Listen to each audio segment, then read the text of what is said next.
Hello, my Gemini and Gemini rising friends. Sandra from POLARITY.com, and this is your monthly outlook with me, January 2021. Welcome to the new year.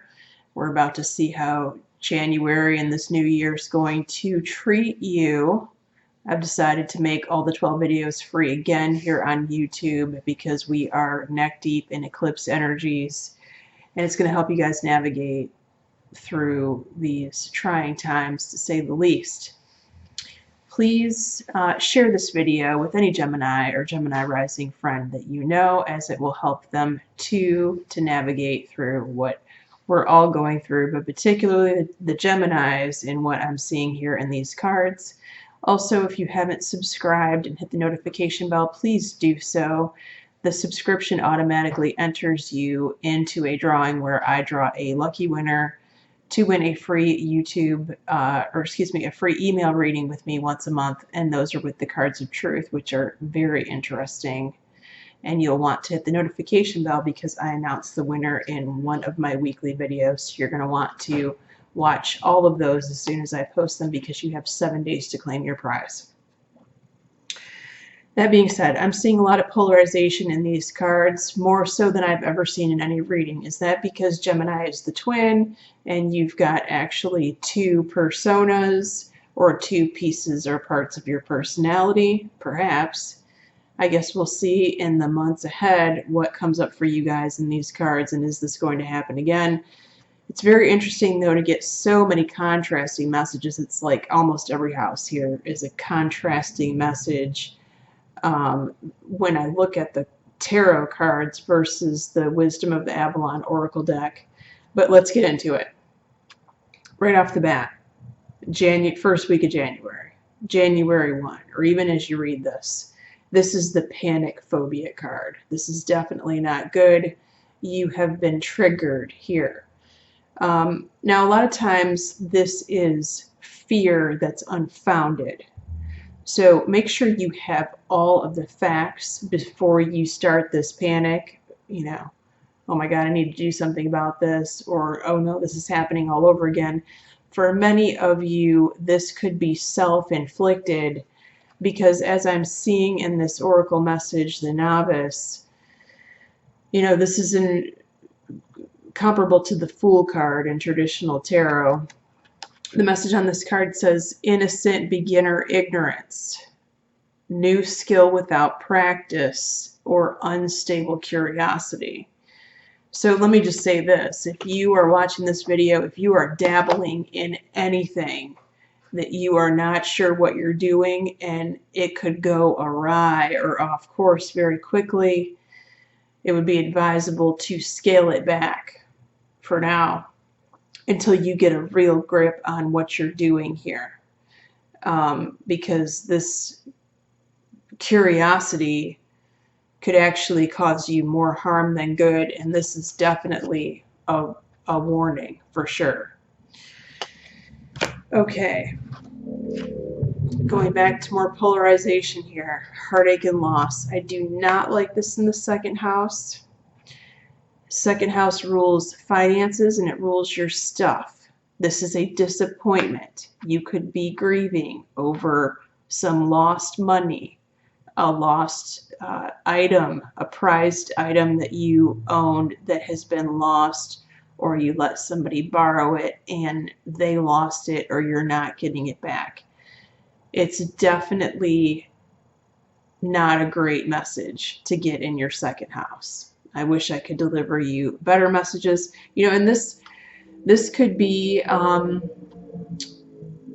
investment that went south. Now, we are getting good news in the oracle here, in that you are receiving psychic messages. So if you get a message, a dream, a gut, let's just call it a gut feeling. If you have a gut feeling that you need to pull your money out of anywhere, I would definitely listen to that gut feeling, because your psychic abilities are kicking in here. Okay? The Swan says transformation and trusting your psychic gifts. So this is all about trusting that first gut feeling that you're being given, not second guessing it, right? here we go with more polarization. So your third house represents communication, but also rules brother, sister, anyone that you would consider brother, sister. So for the majority of you, that's what this card is talking about. This is the Falling Tower card.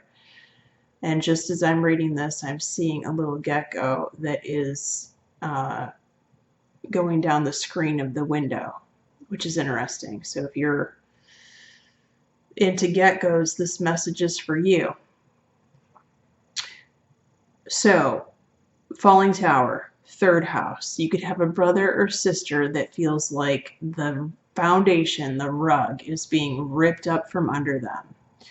But it's happening for a reason. It's happening so that they rebuild again, hitting rock bottom. You learn lessons from that, of course. And they are going to rebuild later on with a more solid foundation in the future. The High Priestess is here. So we have High Priestess energy. This is the intuition. This is messages from the divine. This is also receiving. So, of course, this is going to mean many different things for each of you. But I feel like for a lot of you, the third and the fourth house are related here. So it could be that your brother or sister receives the messages that this is going to happen here. So they need to act accordingly and pretty swiftly. Actually, this is an urgent message for sure. Or they're going to be getting information after the you-know-what hits the fan here about what they need to do next. Now, for some of you, though, this third and fourth house are related. I'm going to explain this. You pulled the Devil card in the fourth house. The Devil card is usually a member of your household or someone that's going to visit you in the month of January. This usually is an addict of some form. I remember I pulled a card similar, I believe it was in this client's fourth house, and I said, you're going to get a knock on the door, and it's going to be from a relative, and they have been kicked out of their house, and they want a couch to crash on. That could be your sibling. You see what I mean? And especially if your sibling has a history of drug, alcohol, or gambling addiction, right? This is starting to come together here. Or it could be someone that you consider a sibling, not by blood. Could be a close cousin, could be sister, brother-in-law, or step brother or sister. Now, if this is not someone that's visiting you, you need to pay attention to your household, okay? If you have children, especially teenage children, pry into their business more so than you normally would. Okay? You need to be very diligent there. You don't want to get that out of control. It's your house and you are running it. Now, there is a need to forgive here. So, you know, perhaps this person comes to you and you have had a previous falling out on. You certainly don't need to let them into your home, you know.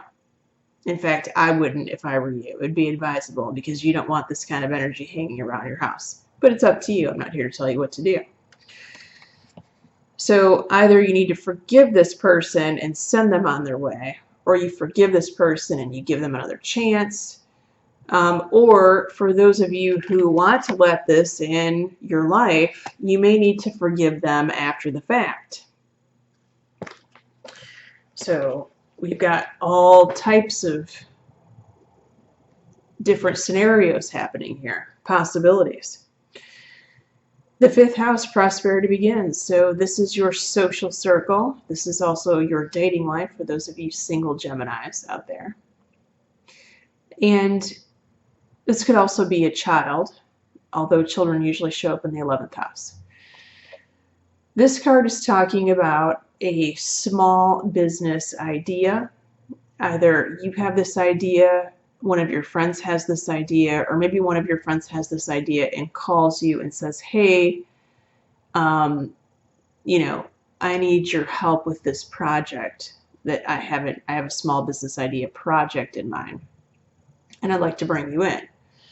Now, this could also be planting the seed for a new person that you're going to meet very soon, because this is the card of sowing and reaping, reaping and sowing. This is the card of sowing. You reap the harvest later. What is our oracle message? Letting go. So there's definitely a need to let go of the outcome here in order to receive your manifestation. It's kind of like letting go and letting God, you know, this or something better. God, right? Detaching from the outcome. It's the most important part of manifestation. 6th house. I want to talk about the money house a little bit here, because you know, you pulled that disappointing message in money, but work itself is not looking too bad here. Positive movement forward. This is a creative card. I like it very much. You know, you could be creatively collaborating with your coworkers and working on a special project. You could be bringing your creative problem solving into the workplace, which I love. We pulled the frog here in the oracle message, which talks about releasing baggage, releasing emotional baggage, and cleaning house. Now, this didn't show up in your 4th house of home. It showed up in your work house and in your house of health. So this could definitely be talking about meditation, you know, diet, exercise, regimen, and cleansing also. Because what cleanses our spiritual body, ethereal body, emotional body also cleanses the physical body, which is very important for maintaining your health. 7th house, house of relationships and business partnerships, for those of you that have that. Memories of love is the 6 of Cups in traditional tarot. It's you reminiscent of times past. If you're in a relationship, you're sort of, you know, going down memory lane of when you were in a different time, in a different house, in a different place of your relationship, or maybe you're reminiscing about somebody completely different from the partner that you're with. If you find yourself single, then you're reminiscent of a time, a previous relationship, of when you were with a certain someone. Your mind is sort of somewhere else other than where you're currently at right now. The mystery. So this is one of the messages that's not really polarized. The mystery is all about you wondering where you're going next. Where are you traveling in the future with your relationship, primary and or business partnership? It's sort of up in the air right now, Gemini. It's too early to predict that here in January. I would ask that question. I'd be curious to see what's going to show up for you in the 7th house in February and March. Your 8th house, so this is the house of Scorpio. And we're going to talk about Scorpio in just a bit because of the oracle message that you pulled.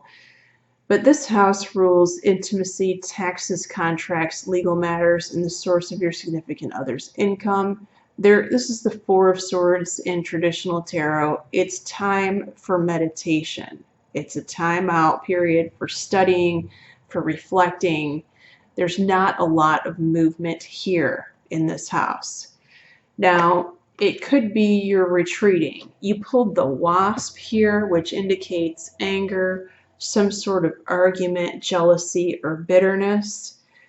You may have a fight, a verbal conflict, argument with a Scorpio.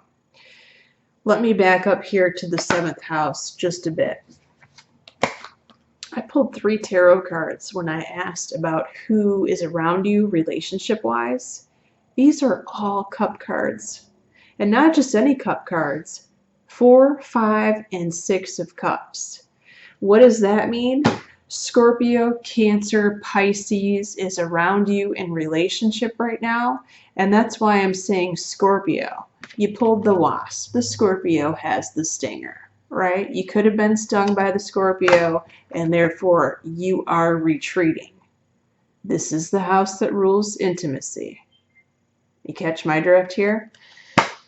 I think we have a 7th and 8th house relationship issue going on. Now, this is a very unusual message that I would pull here in the 9th house. The 9th house talks about travel, and it also talks about school. Now, regardless, this is a good message. 10 of Cups is happy family. However, it also means, for some of you, putting roots down or real estate. You may purchase a house or some sort of real estate far away from you, for some of you. For others of you, this could be a celebration that you are traveling with family, or you're starting some sort of new school, or you signed up for a class, and that is causing you happiness and your family happiness too.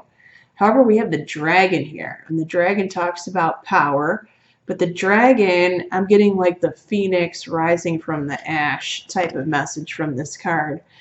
It also symbolizes strength.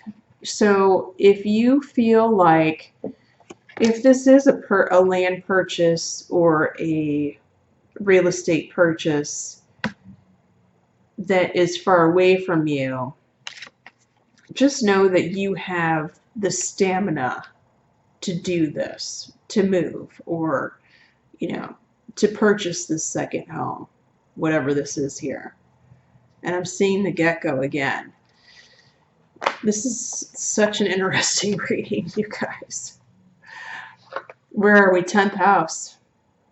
Here we go, back to the polarization here. 10th house. Recognition and reward. 10th house rules career, also rules your mother. So for some of you, your mother may have this energy going on, which is pat yourself on the back for a job well done. This could also mean that a little extra bonus money is coming to your mother, or there's a little extra bonus money coming from the source of your job as it relates to career. This could also mean a graduation of some sort, and because you pulled the 10 of Cups in your 9th house of school, that could definitely mean, you know, diploma, recognition, and reward. However, we have disruption, which is similar to the falling tower energy that we pulled in your 3rd house, although it shows up in the 10th house. Of course, this could be your mother or mother energy. Remember that your mother could have some sort of problem, issue come up before or after this bonus takes place. Again, we total polarized message here. This could be 2 separate messages. One could be your mother, vice versa. One could be talking about your career. 11th house rules the children. For those of you Geminis that don't have children, it's talking about your best friends or close friend. The shadow is the moon in traditional tarot. It's sort of like a depressing card. Your child or your best friend is sort of examining the parts about their personality and their life that they don't really care to connect with. Or they could be having some sort of holiday blues. Now, the cat is talking about independence and healthy boundaries here. So this depression could certainly come from someone who has bummed them out because they did not have a good boundary to begin with, or someone they needed to detach with because they found themselves in a codependent situation. That happens more often than not. Okay, 12th house. So this is talking about the future, what's happening approximately 3 months from now. Look for this in April. You guys are doing a lot of hard work by yourself and you're not asking for help. And women have a hard time with this. I know I do. Help is available to you, but you have to be very diligent and very specific about asking.